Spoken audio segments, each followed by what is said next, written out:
Hello, you wonderful people, and welcome to another episode of Not Too Comic Book. This being a show where we talk about TV shows that are adaptations of comic books. For today's episode, I'm going to talk about Resident Alien Season 3, Episode 6. Great episode. A lot of really interesting things went down in this episode, so let's break it down. So we have the whole Harry and Heather situation, which is so heartbreaking when she kind of, obviously, he said, oh, I wrote you this poem. She's like, oh, I love your poetry, but don't read it to me. Oh, it's all good. No, I don't have any secrets. What are you talking about? It's like you could tell it's eating her from the inside, but she's doing what she has to do, self-preservation. But also, it's like, right, I'm also keeping Harry safe too. But it's like, this will also be Harry's undoing. So it's like, that ends up being this interesting theme of this episode too, self-preservation in a lot of, every character's kind of going through a little self-preservation in a lot of ways. You're trying to hold on to dear life to everything, kind of staying the same while just everything's getting uprooted and pulled. It's really interesting. Now looking into the totality of the episode, that theme kind of isn't just with Harry and Heather, it's also sprinkled throughout everyone's story. But we'll break it down bit by bit. But I love that whole stupid bit of them using Arlo the pigeon to get messages back and forth. It's like, wow, Arlo's extremely fast. I wonder, is Arlo kind of, I guess it's the same thing as, what was it, 42? The octopus from season 1. Wasn't that season 1? I think it was season 1. Yeah. The one that was voiced by Nathan Fillion. I guess it's kind of a similar thing of I don't think Arlo's an alien bird, but maybe Arlo is an alien. It came here, and over the years, yada yada, just like the octopus was connected to Harry in the same book. I wonder if that's kind of what that whole deal is. But passing messages back and forth of oh, do you not like? Is it because of the mango? It's yeah, I don't like mango. It's oh, the consistency. There was something else. It's what about? Oh, you like avocado? Is well, not anymore. It's just this back and forth, and it's right, we have to, and then Heather shows up later on in the portal. It's we have to stop. Arlo's getting extremely tired, and the whole point of just good, and leaves, and Harry's good what? Good what? And then Arlo shows up with one final message: bye, goodbye. And Harry breaking down, screaming why. But legitimately, that was gags and jokes aside, it was actually really heartbreaking. But no, you do love me. He's it's my heart's broken. She's you can't, that's the thing about hearts. They always go on despite being broken. And it's it's not, I don't know if it's necessarily scientifically proven, but people do die of broken hearts. You can if you just, obviously the situation, or if your significant other passes, sometimes, not always, but sometimes the person that's left can follow soon after. I think sometimes that happens with birds. I think that happens specifically with birds, don't certain birds. Maybe I'm being stupid. There are certain animals that kind of happens. It's kind of I believe, maybe I'm about to lie and say research, but I could have sworn I remember that coming up in a movie or something. Yeah, because all my knowledge of stuff comes from pop culture stuff. But anyway, it was really heartbreaking because obviously she cares for Harry. But it's yeah, our relationship isn't based on lies, and here's how they're lying and kind of keeping stuff from you. I wasn't expecting the truth to be revealed the way it was. It's Judy finding Heather and Jonathan talking, and I love the whole thing of do you love your niece? It's oh my god, you're gonna break my knees? It's no, your niece, your sister's daughter. It's oh, why don't you just say my sister? It's niece and niece are two different things. It's they don't sound alike. It's what was it what, you have a niece named Niece? Yes, because she's my niece. It's how are we losing you people? I love how frustrated Joseph is. But Joseph's kind of an idiot too. That's what I love it. We got sillier sides of Joseph earlier in the season. He's not the sharpest tool in the shed type of situation. So it's not, but it's yeah, I love that. It's yeah, Harry's an idiot, and so it's Heather kind of is. I love that whole bit. I wonder if that's kind of saying right, despite their technological advances, maybe all other. Maybe it also plays in the fact is that, Jonathan. I said Jonathan. Jesus, Joseph is half human, so maybe that plays a role in it. That even dumb as we are as humans, we're still smarter than some aliens, despite oh, you could be, I guess technologically you can be smart, but idiotic in other ways, so. But I just love that whole bit, and then once again, I love that it was Judy that ended up discovering all this. That was, I wasn't expecting that to be the reveal. I wasn't even expecting that to get revealed this episode. But kind of staying on that, like, because Harry's so down about the breakup, Asta and Darcy have conflicting feelings about it because, well, I mean, they both feel the same way of like, oh, it all works out, but Darcy is kind of too excited, and he's like, oh yeah, the redhead has to stop herself from smiling. It's like, well, you definitely know my name by now. Like, after everything, you definitely know my name, but so you don't need to just be calling me the redhead. But it's like, yeah, I mean, it all worked out in the end. It's like, yeah, we kind of wanted you to break up, but it still sucks. But it's, hey, you built this bomb and everything, but it's like, yeah, we probably don't want Harry in his emotional state right now operating a bomb that's going to be used to counter the Greys, make it so they're stuck here so they can't terraform the planet like they want to and basically wipe them out. Well, not it doesn't. I think the plan is just to basically strand them here so that they die from the atmosphere, or just like leave them here so they can't really do any. Fully not quite. I'm misunderstanding. I think I'm talking it out loud. I think I'm misunderstanding the purposes of the bomb. Either way, I love, like, especially the parallel between Harry and how he's acting, where Darcy and Asa have to play the role of parents. I love that, especially with what Asa's dealing with at home, but we'll get to that in a second. I love Darcy being like, wow, for the first time, I feel like I'd be great at this parenting thing. Because he's like, I hate you. She's like, well, I hate you too. And she's like, oh, I'm so good at this.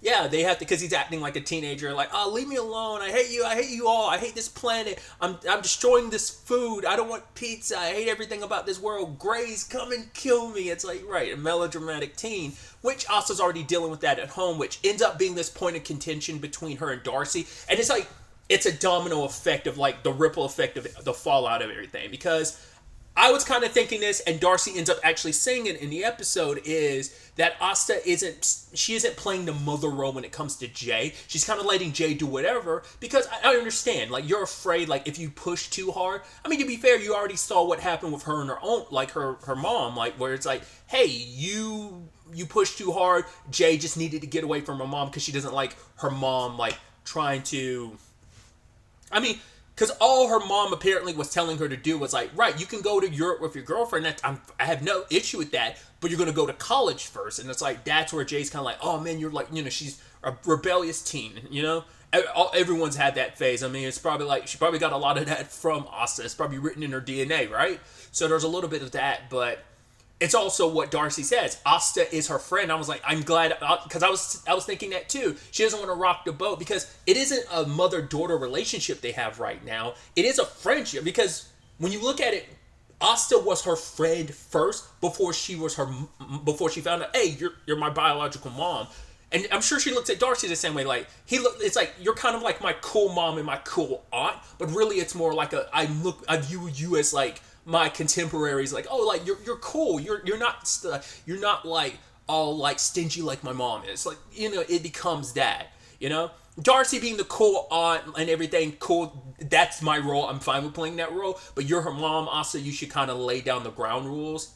It is also interesting to me that I mean, maybe that speaks volumes about Darcy, because you would almost assume, like, Darcy having such an issue with the way Jay acts, you're almost like, that feels like it's so in line with Darcy herself, but then again, Darcy did make it about her yogurt, but that's just kind of like, it's kind of, obviously, it's a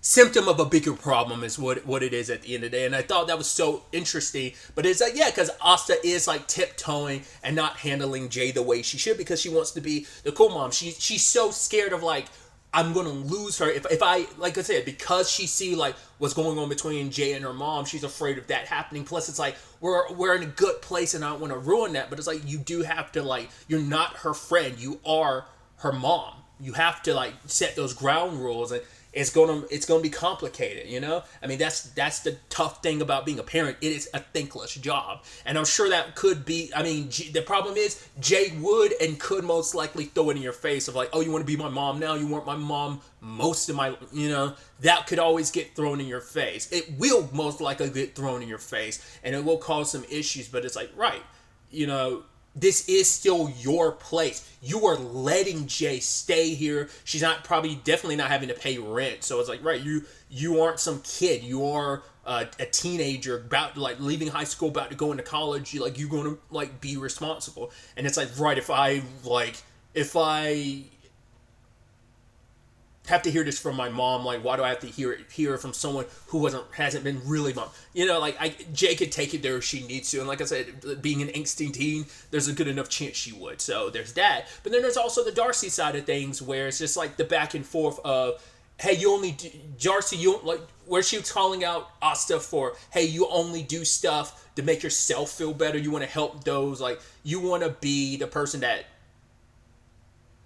it makes you feel better about yourself to help other people. Like, it's like you only help people when it suits you. But it's like, oh, what about you, Darcy? You only help people when you make everything about you. It's like, right, you're helping Ben. You told Ben the truth, even though I told you not to, because that's probably, you're going to make him spiral a lot. You could cause more issues, do more harm than good. But also, it's because you're doing it because you feel guilty, but then it becomes like, well, you didn't tell me about Harry. Like, I'm your friend. You made me go think I was crazy. And it's like, why didn't you tell me? It's like, fine. I didn't know if I could trust you. I didn't know you weren't going to blab to someone else. It's like, why would you think I would do something like that? It's like, to be fair, she has held it down in the time frame since she's learned in season 2. She has held it down. So that shows how wrong you were about Darcy. But there is also an element of what Darcy said. It's like, she even admitted this to Dan. It's like, right, Harry was kind of her secret. It's kind of like on her to help this, like, fallen baby bird, it's like, because of her that the Earth is still around and stuff. So, like, that whole thing has kind of been her thing. So I don't think she quite sees it this way, but there may be some element of, right, she has to share Harry now. And at first it was like with Darcy, and now she has to share him with Heather, but that's no longer the case, so it's now just me and Darcy. But there is still some ownership of, like, well, I knew about Harry first. I was the first person to find out about him and accept him for what he was, so I think there are elements of that there. And, but it's like, it's caused this rift between Darcy and Asta in this episode. And I think it's so interesting because you can see both sides to it. There is truth in everything they're saying about the other. It's stuff that they do have to work on, because both of them are filling voids inside of themselves, because Darcy feels like, by feeling like she's useful to people, that, she wants to feel like she ran into Elliot. She was like, yeah, I did something great, I just can't talk about it. It's because she needs to feel important, because she felt like she feels so aimless and purposeless, and now it's just like, this is something I'm a part of. And obviously that's why she's also the very jokey character that she is, because it's her defense mechanism, And then Asta is filling the void inside of herself because of a lot. Like, she wants to help people. It's almost like, I think in some ways, making up for the fact that she wasn't there for Jay. Maybe you could look at it as like, right, there's parallels of, oh, she's like that in her personal life, but also what profession did she choose? She chose a medical profession, which, it's just like, hey, I want to help people, but there is some self-involvement of, oh, I'm also, like, trying to feel some, like, void inside of myself. Like, both of them have something to work on. And it is partially Harry's fault for digging this up, but at the same time, all of this was already there beneath the surface. Harry said what was just kind of unspoken for a while.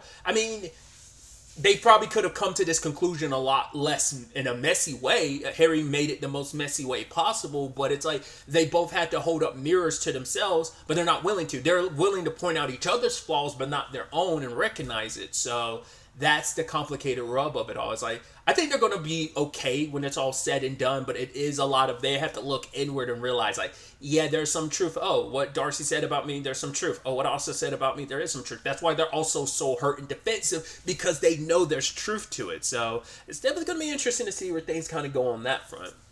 And speaking of the Darcy and Ben thing, Ben came outside of his house and saw Darcy, like, parked outside. Like, were you here all night? Apparently she's been doing it multiple nights. This isn't just the first night. It's like, she even asked him, like, oh, can you throw this bottle away? He's like, is that pee in that? And she's like, yeah. It's like, it's just pee. Go ahead. Why are you being weird about it? It's like, that's how she's been, like, chilling outside of his place for a couple days. I guess this time she just happened to be caught because she fell asleep or whatever. Because I wonder how many days she's been doing it. But I think that also influenced Ben's story this episode, where he wants to be a lot more involved because he's like, I have no idea what you and, like, he was talking to Mike and Liv. It's like, I actually have no idea what you guys are doing and, like, what you're investigating. We see you in, apparently people around town have seen you investigating something in plain clothes. Joseph is gone and we haven't found a replacement for him yet. Like, what's going on? So he's feeling like left out of the loop. And Mike kind of puts it as like, hey, we've been two figureheads in this town. I stay in my lane when it comes to how things operate in this town. You stay in your lane.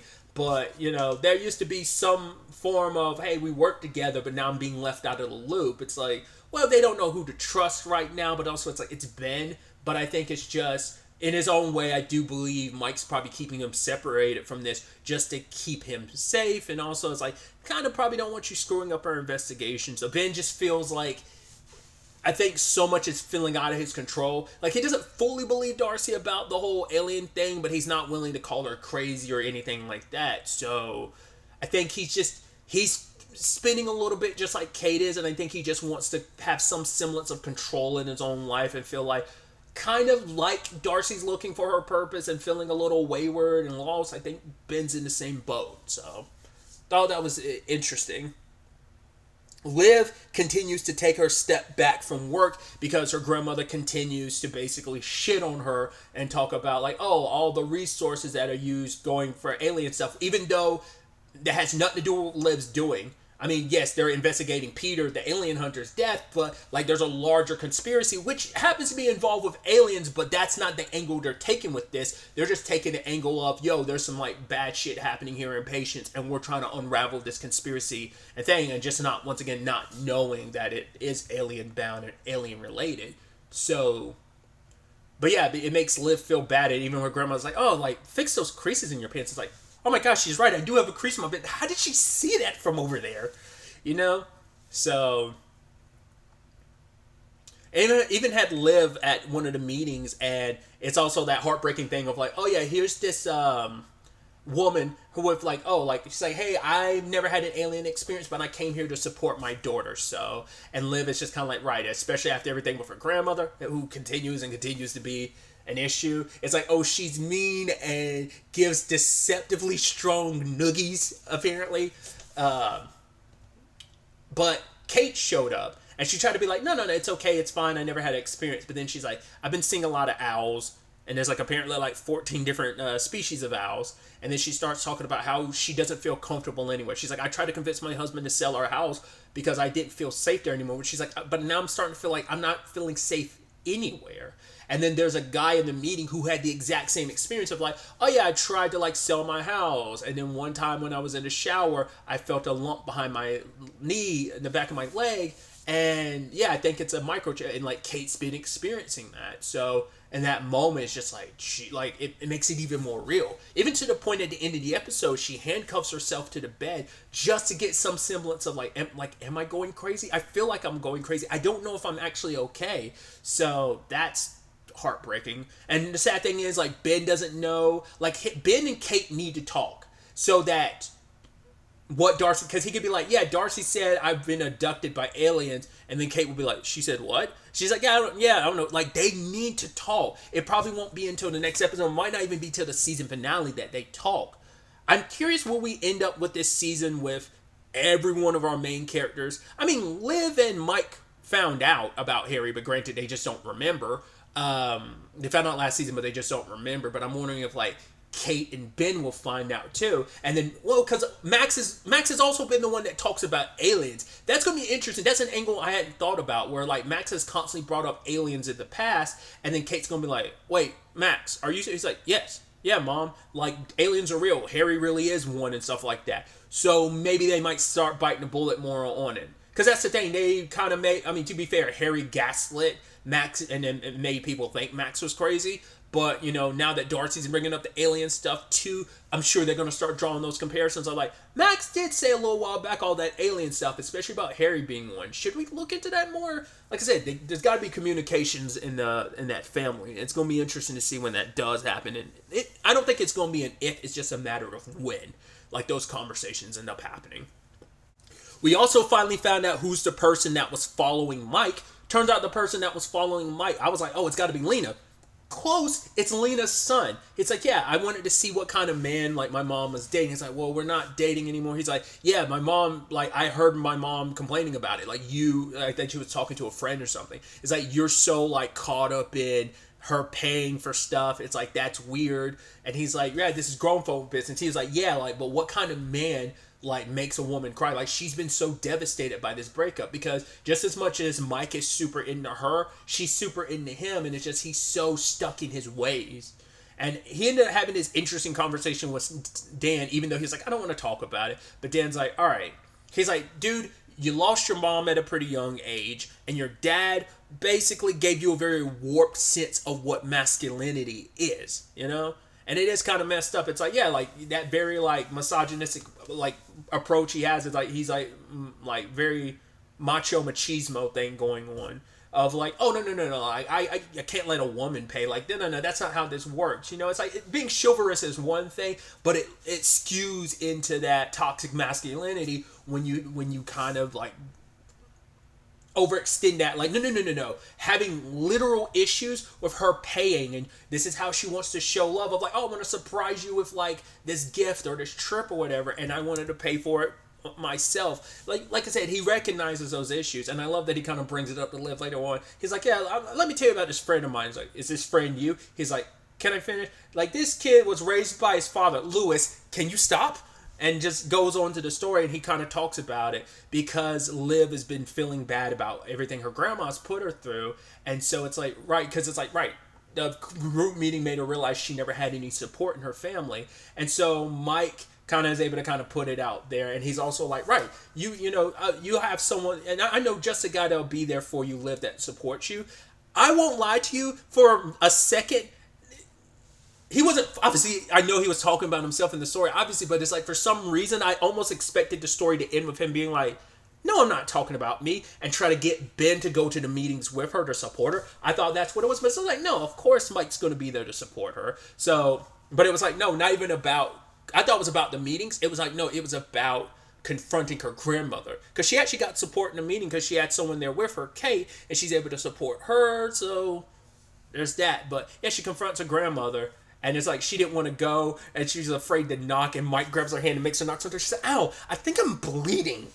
But she confronts her grandmother about being mean, and her grandmother's like, oh, I'm just telling the truth. And it's like, oh, you came here to apologize? So fine. It's like, no, she's not the one that needs to apologize. You are. It's like, because a little girl should be able to have a nice grandma, but you're mean. And she went on this diatribe, and Mike's like, you need to kind of rein it back in. You're kind of losing the plot here a little bit.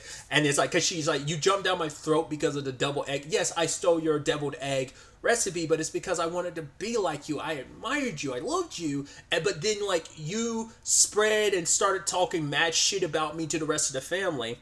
And then Liv started going off on her, saying that she's mean. She's like, you made me feel small and useless, but you're the small and useless one. And then, like, Michael's like, I'm not going to rein it back in. And it's like, you're a small, useless piece of... And I was like, hey, yo, I had to rewind it a couple times, because I was like, yo, Liv is going off. She has every right to, and was digging into her. And it's like, you could shove that recipe up your fucking ass. I'm like, yes, Liv, hell yeah. And I just love Mike the entire time. I'm like, Jesus. And then her grandmother has a heart attack. And I love Liv being like, she's faking it. And so by the time the ambulance and stuff showed up, Mike was like, yeah, I told them, like, she's delusional, so they won't believe a thing she said. And it's like, yeah, I'm glad we live in a small town. And like, say, oh, did you get your recipe? She's like, yeah, thanks for picking the lock. He's like, okay, cool, come on, we were never here. Because he even tried to be like, it's okay, like, that wasn't even you. She was already pale by the time we got here, so she was already heart attacking. I'm like, dude, I love that whole sequence. That's so great. So we have that. And then finally we have the situation with Asta and Darcy finding out about Joseph and oh god, Heather. Oh my god, I forgot. The general showing up being like, yeah, Asta told me you broke up with your bird girlfriend. It's like, she's more bird alien than just bird, but it's like, I'm gonna leave this here. Don't fall in love. She's a rental. Get your shit together. Like, get over it. Whatever you need to do. I'm not here to judge you for whatever your thing is. I was like, I love that the general showed up as like, yeah, to get you over your breakup, I brought you a new bird prostitute.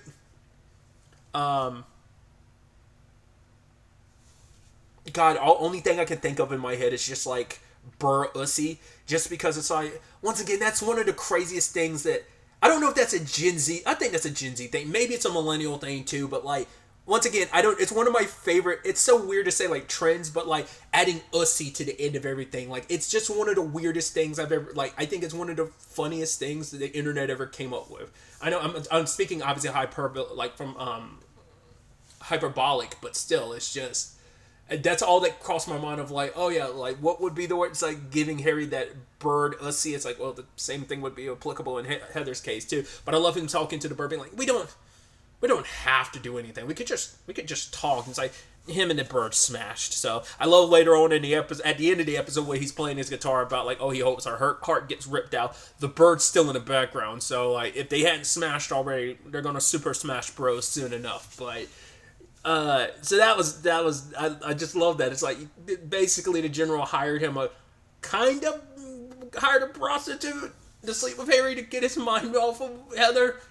Wild. Either way, they ended up finding Harry and confessing to him. Well, like I said, Darcy and Asta told him like, hey, this is the truth about Joseph and Heather, and he kind of pieces it together. It's like, they stole my DNA, because that's why I was like, how is that going to help you with the orb?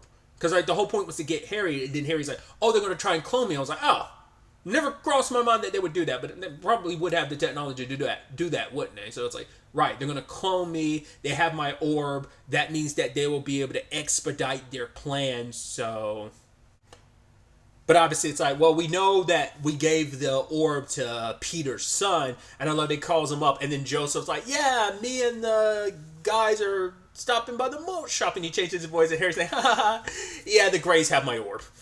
They have my spear, so yeah, so that's going to be interesting. I wonder, is this, I mean, I'm curious, is this the last we see of Heather at all? We only have 2 more episodes this season. I'm curious, is she going to pop up at all, especially now that Harry's like brokenhearted? I mean, she was told to leave the planet and never come back, so probably won't see her unless the Greys are defeated, and then she'll come back. But Harry's already brokenhearted. It's like, not, because for him it's like, not only did she break my heart, she also betrayed me. So, so there's that situation. So, and especially as he's seeing, like, he's feeling the way he's feeling, and he looks and he sees Darcy and Austin at the position where it's like, well, you are partially responsible for that. Once again, you brought to light stuff that was already bubbling beneath the surface. It was already there. It just probably wouldn't have came out in such a cruel and messy way without you. So you do have a role to play in it. And I don't know if he, is cognizant, at least fully cognizant of what he's kind of done, like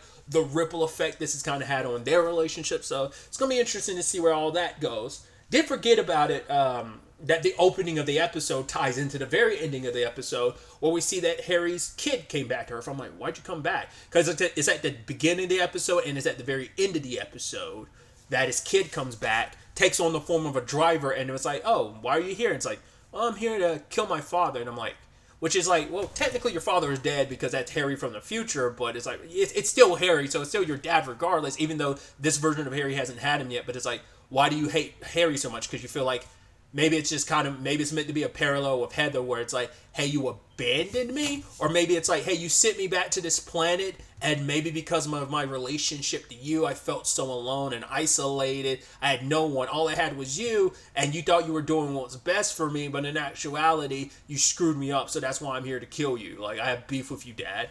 I wonder, is it going to be kind of it's not, spoilers, I guess? I was about to say, I won't go into the context of it, but I wonder if I'm curious if it's going to end up being a Lucifer situation. If you've seen all of Lucifer, specifically the 6th and final season, it deals with a similar thing. I'm so bummed at myself at the time, not realizing that the actress who plays Lucifer's daughter, Aurora, is the actress who played Negasonic Teenager in the is that her full name? Negasonic Teenager from the Deadpool movies. Never correlate because I guess it's been a couple years since I saw either one of those movies. Because I think I've only seen them. I think at the time I'd only seen them once. I've seen them subsequently, and then watching the movies, I was like, why did I know her from something else? And I looked it up, and it's like, oh, Lucifer. I felt so I was like, man, I wish I'd remembered that when I was watching the final season of Lucifer. Tangent and all that aside. Or is it the character's name? It's not Negasonic Teenager. It's like Negasonic War. Is it like? Was it Negasonic Warhead? Is that her name? I don't remember the character's name off the top of my head. Jesus. Either way, well, and it's also still relevant too because Deadpool 3 is coming out this end of the year, so it's not the end of the year, but coming out this summer. I'm going on these massive tangents, but I'm curious, like, what is the specific reasons? It's interesting with all this dysfunction and everything kind of falling apart. It's kind of the worst time for Harry's son to show up to try and kill him, but for what purpose? It's definitely going to be interesting to see where the next episode takes us going forward with all of this.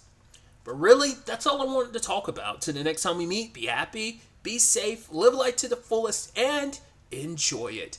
Good day and good